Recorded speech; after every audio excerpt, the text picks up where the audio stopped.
There are a few reasons why you may need to change out an electrical outlet. If your current plug is painted over, cracked, or maybe you just don't like the color, you can easily do it yourself. Please note, this video only covers changing electrical outlets for aesthetic reasons. If your outlet does not function from issues such as a short or a fire, then you should not attempt to replace it and should instead consult a professional electrician. Further, this video covers only standard electrical outlets, and not GFI protected outlets. To learn more about GFI outlets, please see our other videos.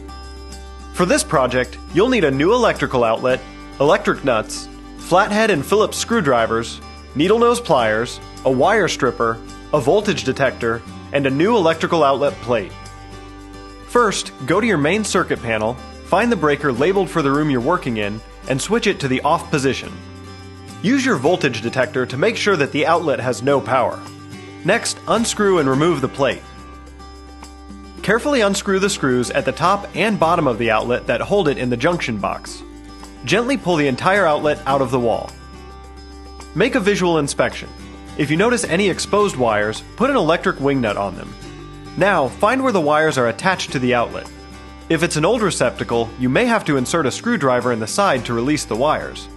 On newer receptacles, loosen the screws on the sides just far enough to release the wires. If you can't release them, clip them close to the connection and then carefully strip away the insulation to expose the copper. Make sure the wires aren't frayed at all. If they are, clip the wire and insulation for a clean connection. Curve the wires around the screws, black wires on the hot side and white wires on the other. Be sure to check for labeling on the back.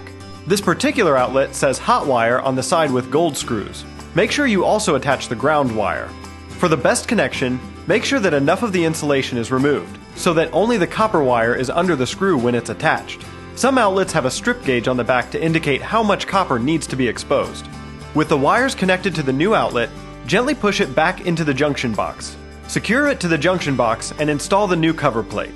But be careful and don't over-tighten the screw as it can crack the plate. Lastly, turn the circuit breaker back on for the room. Test the outlet to make sure it's in good working order, and you're all done.